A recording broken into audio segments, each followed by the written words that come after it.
ดีเด้อพุทธะนี่รู้รอบขอบรู้กว้างไกลเวลาเฮามาทำบุญทำทานอีหยังก็แล้วแต่อย่ามาทำแค่ว่าให้เจ้าของนั้นร่ำรวยมีนิดเดียวเด้นี่มองแบบเห็นแก่ตัวท่านหยังก็ขอนั่นขอนี่อยากร่ำอยากรวยอยากเป็นนั่นอยากเป็นนี่อยากมีอำนาจอิทธิพลเหนือหมู่มองให้มันไกลๆถ้าเฮาข่าวสารทางโลกเขาเกิดสงครามกันประเทศนั้นประเทศนี้บาละสัตว์กันมุนเบิดประเทศตึกรามบ้านช่องมุนราบเรียบแล้วผู้คนทั้งหลายที่อาศัยอยู่ในเมืองนั้นตายก็มีบาดเจ็บก็มีหิวโหยร้อนหนาวสารพัดเป็นโรคเป็นภัยพิการเพราะว่าเขาบ่ได้ทำบุญที่เป็นบุญจริงๆเขาทำแล้วเขาขอเขาอธิษฐานให้ร่ำให้รวยให้มีอำนาจให้มียศถาบรรดาศักดิ์เขาบ่ได้เหตุเพื่อเป็นหนทางไปสู่ความดับทุกข์คือพระนิพพานเขาบ่ได้เหตุไปเพื่อพระนิพพานอย่างหนึ่งในความเห็นทั้งหลายที่เป็นความเห็นผิดเรียกว่าสัมมาทิฏฐินะหรือมิจฉาทิฏฐิเป็นความเห็นผิดแล้วก็เขาก็ทำบุญทำทานอย่างก็แล้วแต่เนี่ยเขาสิขอแต่ก็ให้เทพเจ้าทั้งหลายให้พระเจ้าให้เทวดาอินทร์พรหมต่างๆดลบันดาลอันนั้นอันนี้ให้ซึ่งบ่เป็นไปตามความจริงธรรมชาติความจริงพระพุทธเจ้าเฮานำความจริงออกมาแสดงแล้วแม้นเฮาสิเกิดไปพบใดชาติใดร่ำรวยเพียงใดก็ตามรวยแล้วถ้าเกิดไปเจ็บไข้ป่วยแล้วก็ตายพลัดพรากจากสิ่งที่รักสุดท้ายแล้วก็เวียนว่ายตายเกิดอยู่นั่นแหละให้พวกเขามองไปไกลๆไปเกิดเป็นยังไงช่างรวยแล้วถ้าเกิดไปตายสมองเขามาให้มันถึงใจของเจ้าของเองนี่ให้เบื้องร่างกายเขาเองให้มันเป็นไตรลักษณ์ไม่ได้เกิดแล้วทุกข์นี่เห็นบ่นี่เกิดแล้วก็หาความจีรังอย่างยืนแน่นอนในร่างกายอันนี้ก็บ่ได้เกิดแล้วก็เป็นทุกข์เพราะมีโรคภัยไข้เจ็บความแก่ความชราความเหี่ยวความย่นความหิวความห่อนความหนาวสุดท้ายก็มีความตายเหมือนกันมองเข้ามาไตรลักษณ์ในร่างกายเฮานี่แหละลักษณะสามอันหาความจีรังอย่างยืนบ่ได้อันหาความเที่ยงแท้แน่นอนบ่ได้เรียกว่าไตรลักษณะสามอย่างที่มันเกิดมาพร้อมกายเฮาอนิจจังหาความเที่ยงแท้แน่นอนบ่ได้ทุกขังเจ็บปวดป่วยอนัตตาก็คือตายแต่ก็มองเบิ่งไตรลักษณ์ทางใจพร้อมบัดนี้ระหว่างกายกับใจกายก็เป็นลักษณะสามอย่างหาความจีรังอย่างยืนบ่ได้มีแต่ทุกข์และสุดท้ายก็ต้องแตกดับมองเข้าไปสู่ไตรลักษณ์ทางใจเฮาความคิดนึกของเฮาเองก็ยังบ่เที่ยงแท้แน่นอนความคิดนึกนี่จิตความคิดบ่เที่ยงแท้เฮาบ่ได้คิดอยู่แต่เรื่องเดียวคิดเรื่องนั้นเรื่องนี้ไหลไปเรื่อยเพลิดเพลินไปเรื่อยนะคิดไปว่าบ่ได้ดังที่คิดเป็นทุกข์และความคิดทั้งหลายนั้นเรียกว่าบ่แซ่อยู่ตลอดเลยเป็นไตรลักษณ์ลักษณะสามของความคิดของเฮาเองแต่เฮายังปล่อยความคิดไหลไปเรื่อยก็เกิดอารมณ์ไปเรื่อยในความอยากได้อยากดีเป็นเฮาก็จิตตัวนี้เป็นตัวพาเกิดพาตายตลอดเลยเป็นไปตามตัณหาเป็นไปตามความอยากของเจ้าของเองบ่มีผู้ใดส่งเฮามาเกิดตัวเฮาเองมาเกิดเองโดยตัณหาอุปทานตัวเองเห็นกายเป็นไตรลักษณ์เห็นใจเป็นไตรลักษณ์อยู่ในระหว่างทำกลางคำว่ามัชฌิมาคำว่าผู้ใดทำจิตให้เป็นกลางกลางนี่คือบ่มีความคิดอย่างเด็กกลางคือบ่มีความคิดว่าอยากได้อยากดีอยากมีอยากเป็นกลางนี่บ่มีความปรารถนากลางนี่แหละพุทธเจ้าเฮาเพิ่นหาแนวทางให้พวกเฮาเพื่อให้พ้นออกจากการเวียนว่ายตายเกิดถ้าผู้ใดหูท่านความคิดได้ผู้นั้นก็หยุดท่านล่ะหยุดเกิดหยุดเกิดหยุดตายจังว่ามองถ้ามองโลกกว้าง มองออกไปเบิ่งเขาสงครามกันเขาอดอยากเขาแห้งแล้งเพราะความเห็นผิดของเขาเองเพราะความปรารถนาในความอยากได้อยากดีมีเป็นบ่มีผู้ใดปรารถนาความทุกข์เด้มีแต่ผู้ปรารถนาความสุขแต่ว่าในความปรารถนาความสุขอันนั้นน่ะความทุกข์ก็อยู่นำกันติดตามกันไปตลอดแต่เฮาฟังธรรมแล้วก็ฟังคำสอนพระเจ้าอยู่เรื่อยๆเฮาจังสิสามารถแยกแยะผิดถูกชอบชั่วดีออกได้เด้ถ้าบ่ฟังธรรมบ่รู้จักอันใดผิดอันใดถูกอันใดที่วางจิตเป็นกลางอันใดที่พาพ้นทุกข์บ่เข้าใจมีแต่ความอยากรวยอยากแข็งแรงบ่อยากเจ็บบ่อยากปวดบ่อยากป่วยบ่อยากพลัดพรากอยากได้ทรัพย์สมบัติหลายๆที่ดินก็ให้หลายๆบ้านก็หลังใหญ่ๆรถก็มีหลายๆจะมีฮอดยานอวกาศพุ่นล่ะธรรมดาว่ะนั่นแหละก็ให้เฮาน้อมเข้ามาให้เห็นความจริงในตนเองร่างกายตัวของตัวเฮาเองแท้ๆนี่เฮาเข้ามายึดมันว่าเป็นของเฮาเองนี่เฮาก็ยังบ่อาจสามารถสิควบคุมมันได้มันหิวคือบ่ควบคุมบ่ให้มันหิวได้มันร้อนคือบ่ควบคุมได้หิวร้อนหนาวเจ็บท้องเจ็บแข้งเจ็บขามีดบาดเป็นฝีเป็นหนองเป็นโรคต่างๆนี่คือบ่ควบคุมบ่ให้มันว่ามึงอย่าเป็นเนาะนั่นแหละขนาดสิ่งที่อยู่ติดกับเกิดมาพร้อมแท้ก็ยังบ่อาจสามารถได้เลยอาจสามารถที่รักษามันให้มันคงทนถาวรให้มันอยู่จังซั่นบ่ให้มันป่วยนี่จึงบอกว่ามองไตรลักษณ์ในกายให้เป็นแล้วก็มองไตรลักษณ์ลักษณะ3อย่าง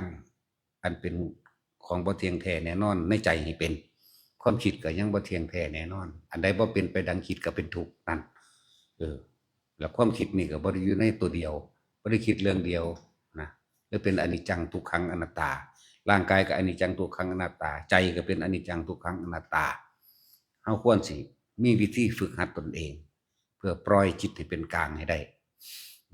รู้เห็นไตรลักษณ์ของสิ่งทั้งหลายทั้งปวงโดยบ่เข้าไปยุ่งโดยบ่เข้าไปปรารถนาอีกโดยบ่เข้าไปปรุงแต่งอิหยังกับมันอีก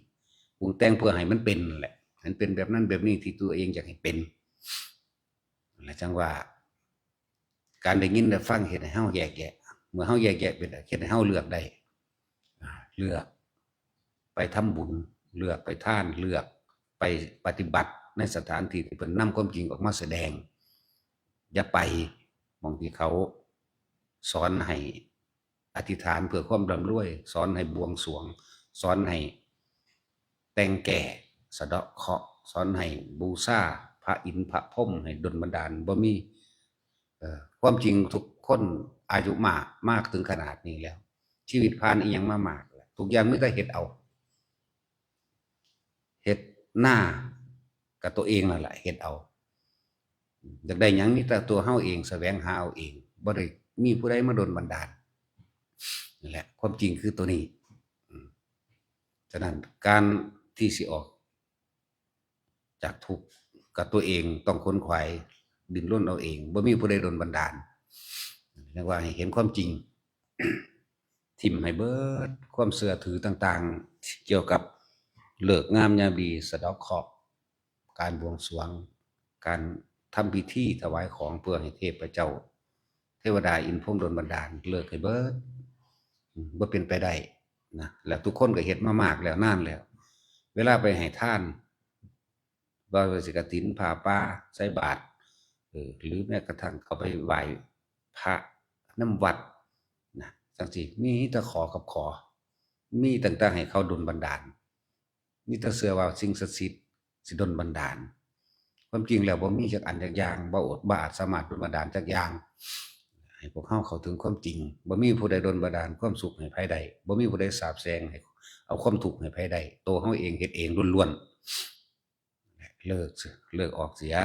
ว่างเอาประสบการณ์เจ้าของเองนั่นเทียบเอาเบิ่งทำบุญมานี่ก็ขอมาตะพึดตะพื้อแล้วขอจนจำก็บ่ได้ก็บ่เห็นว่าสิได้ดังขอ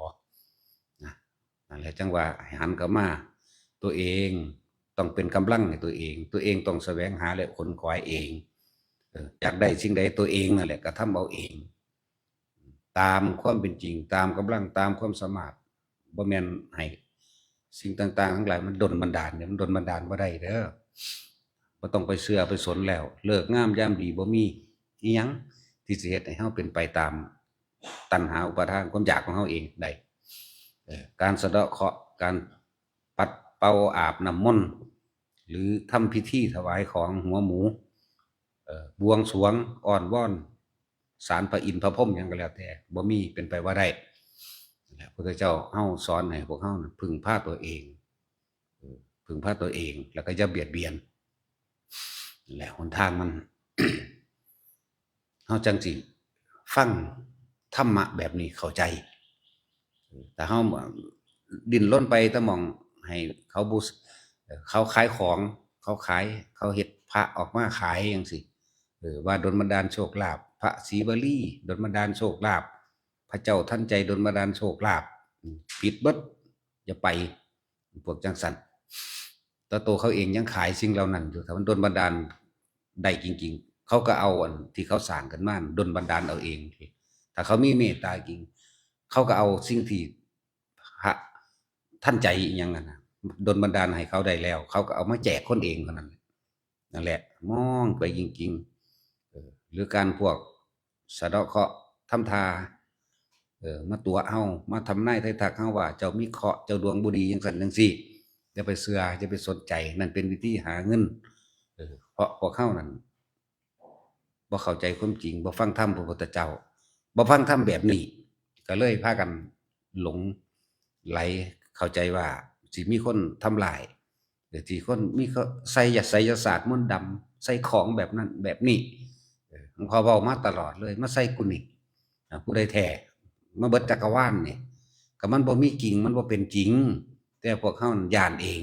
เพราะพวกเฮาบ่ศึกษาธรรมะจริงบ่เข้าถึงคำว่าพุทธะคำว่าพุทธะเนี่ยบ่ได้แปลว่าเอาพระพุทธเจ้ามาคุ้มครองของเด้รู้ตามความเป็นจริงคือธรรมะที่เพิ่นแสดงตนแลเป็นที่พึ่งของตนนี้คือการกระทำของตนเองพระพุทธเจ้าองค์นั้นเพิ่นแค่เป็นผู้บอกทางเฮาเด้บ่แม่นมาเอาหอยใส่คอไว้แล้วเพิ่นสิคุ้มครองปกป้องเฮาเด้เฮาก็คุ้มครองเพิ่นซ้ำย้านตั้งแต่เหรียญนั้นเสียย้านแต่พระนั้นหายกรรมแล้วกรรมอีกย้านมันหายหายากคักปานนี้ว่าน่ะพุทธธรรมะนี่ก็คือแนวทางการใช้ชีวิตเฮาเองเด้บ่แม่นว่าเพิ่นห้อยคอแล้วเพิ่นสิกันปืนกันระเบิดกันโรคกันภัยกันเก็บกันแก่กันพลัดพรากบ่แม่นห้อยไว้นี่ปึ๊บนี่เป็นพุทธานุสติพุทธานุสติก็คือคำสอนที่เพิ่นเอาธรรมะมาแจกแจงให้พวกเฮาเดินตามนั่นเองบ่แม่นเอามากันหยังบ่ได้ตัวเพิ่นเองก็ตายแล้วกันบ่ได้มีแต่การกระทำคำพูดของเฮาเองตั้งเป็นที่ป้องกันตนเองถ้าอยากให้คนอื่นรักก็จงรักคนอื่นตนเป็นที่พึ่งของตนโดยส่วนร่วมส่วนใหญ่คือเราต้องช่วยเหลือบุคคลผู้อื่นเสียก่อนนะตนเป็นที่พึ่งของตนคือการช่วยเหลือบุคคลผู้อื่นเด้นี่ก็แน่ตนหนึ่งตนสองถ้าตนอยากพ้นทุกข์ตัวเองก็ต้องค้นหาทุกข์ในตนค้นหาคำว่าเฮาทุกข์ในตนทุกข์แบบใดเนี่ยทุกข์ทั้งในทุกข์ร่างกายนี่เจ็บปวดป่วยบ่มีผู้ใดมาแก้เฮาได้ตัวเองเจ็บท้องอยู่แท้ๆสิเอาความเจ็บท้องไปให้ผู้อื่นก็บ่ได้ตัวเองปวดหัวตัวเองเป็นโรคมะเร็งปอดหยังก็แล้วแต่นี่ตัวเองก็บ่อาจสามารถได้นี่ทุกข์ในตนนั่นแหละแต่มันเห็นความจริงในร่างกายนี่บ่เป็นของเฮาบังคับบ่ได้เจ็บปวดป่วยสุดท้ายแล้วแค่ชราลงไปแล้วก็ตายบางคนก็บ่ได้แก่ชราตายก่อนแก่ความตายนี่บ่ได้เลือกหนุ่มหรือแก่เด้ตั้งแต่อยู่ในท้องก็ตายได้บ่ทันออกซ้ำสิว่าภาษาหยังนั่นแหละจึงว่าพวกเฮาอย่าประมาทคำว่าประมาทนี่ก็คือบ่ขนขวายทางธรรมบ่ขนขวายทางมารักษาศีลภาวนาบ่ขนขวายทางพ้นทุกข์ของดวงจิตดวงนี้บ่ตายเป็นเด้เข้านิพพานแล้วก็บ่ตายเด้พวกเจ้าเอ๋ยรู้จังซั่นหนึ่งเด้นั่นแหละเพิ่นเว้าแต่นิพพานจะคิดว่ามันเป็นของยากเด้บางความอยากตัวเดียวก็เป็นล่ะมันบ่ได้ยากจักเม็ดเด้เพราะว่าพวกเฮานั่นชินกับการไปให้ผู้อื่นช่วยเหลือตัวเองให้ผู้อื่นดลบันดาลว่าไปพุ่นไปพี่มาพึ่งบารมีหลวงพ่อมาพึ่งใบบุญขอหอยขอแขน ความความพวกเขาเคยชินแนวนั้นโอ้ยไม่ให้รักสมรักษามาปัดเป่าขจัดทุกข์ให้แน่นี่พวกเขาชินแนวนั้นพวกเขาบ่ได้ชินในการมาฟังความจริงที่เพิ่นแสดงพวกเขาย่านแม้กระทั่งงูย่านแม้กระทั่งนาคย่านพญานาคเฮ็ดใส่จังซั่นจังซี่ความจริงแล้วเขาบ่ได้เฮ็ดหยังให้ไผได้ดอกบ่โดนบันดาลหยังผู้ใดได้อีกนั่นแหละคนเข้าใจว่าเป็นสิ่งศักดิ์สิทธิ์บันดาลโชคลาภตัวเองเฮ็ดเองทั้งนั้นตัวเองหาเองทั้งนั้นคนที่เขามีชีวิตที่ดีก็ไปเบิ่งคนที่เขาร่ำรวยเบิ่งตอนที่เขาเฮ็ดพูนอย่าไปเบิ่งตอนที่เขาสำเร็จเขาเฮ็ดมาจังใดเขาจังรวยเขากระทำมาแบบใดเขาจังรวยนะนั่นแหละด้วยวิธีการโกงสุดท้ายเลยก็เวรกรรมก็ตามท่านคือเก่านั่นแหละอย่าไปสะออนกับแนวสั่นหลายคนเฮาที่มีคุณค่าจริงๆในชีวิตจริงๆคือการได้ช่วยเหลือบุคคลผู้อื่นโดยไม่หวังสิ่งใดตอบแทนนั่นคือคุณค่าของคนนั่นแหละการทำตนเป็นที่พึ่งของตนก็คือการช่วยเหลือบุคคลผู้อื่นโดยวิธีทางใดก็ช่างที่ไม่เป็นไปด้วยความเบียดเบียนบ่แม่นว่าเฮาซอยโจรขโมยบ่แม่นเฮาไปซอยคนขายยาบ้าบ่แม่นเฮาไปซอยคนเลวนั่นแหละเลือกเฮ็ดเอาเว้าให้เสร็จทรัพย์สินทั้งเบิดมันก็เว้าบ่ได้แต่ว่าสิรวมยอดไตรปิฎกทั้งเบิดว่าสัพเพธัมมานารังอภินิเวสายะสิ่งทั้งหลายทั้งปวงมีความเกิดเป็นธรรมดามีความแตกดับเป็นธรรมดาบ่มีหยังกีรังหยังยืนทั้งหมดทั้งสิ้นอันบุคคลทั้งหลายไม่ควรเข้าไปยึดมั่นถือมั่นแต่บ่มีความเข้าไปยึดแล้วมันก็ว่างกันตัวอันนั้นก็ว่าเป็นของเฮาอันนี้ก็ว่าเป็นของเฮาสิ่งสำคัญที่สุดในโลกมนุษย์นี่นะของสัตว์ทั้งหลายเลยอาหารยารักษาโรคเครื่องนุ่งห่มและที่อยู่อาศัยอยู่ไปก็อยู่ไปเพียงแค่รอวันตายตัวนั้นเด้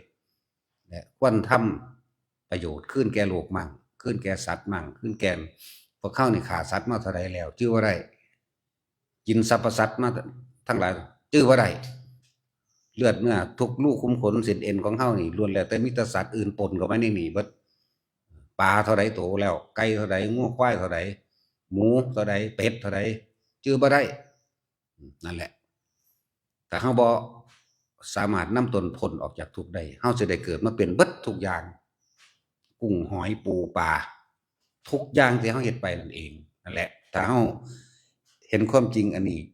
หมายถึงความจริงที่เจ้าของเฮ็ดนั่นแหละที่เจ้าของไปหาไปลักไปปล้นไปกี้ไปฆ่าก็มีทั้งเบิดไปโกหกให้ผู้อื่นเดือดร้อนก็มีพวกเฮาสิได้กลับคืนมารับทั้งเบิดเลยฉะนั้น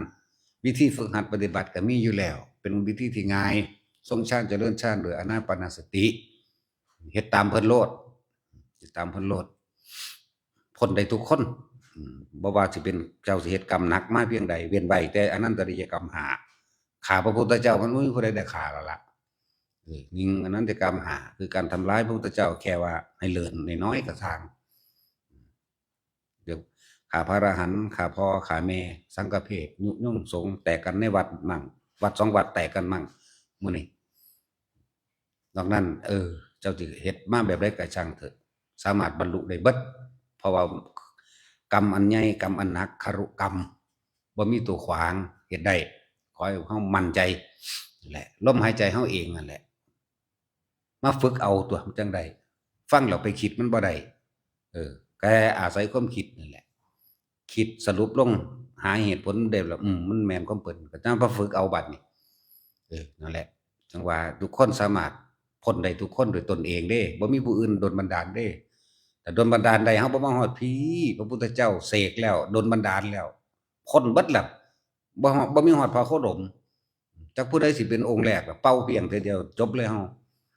บ่ได้มาเกิดทุกข์ยากแบบนี้เนี่ยนั่นแหละจังว่าฟังเรื่อยๆศึกษาไปเรื่อยๆทำความจริงให้เห็นในตนกายนี่เป็นพระไตรลักษณ์จิตนี่ก็เป็นพระไตรลักษณ์บ่มีอิหยังที่ยึดถือเอาไว้ได้อนิจจังทุกขังอนัตตาทั้งกายทั้งใจนั่นแหละถ้าว่างทุกสิ่งทุกอย่างได้แล้วก็บ่มีหยังบ่มีไตรลักษณ์อีกนั่นแหละเอาละพอ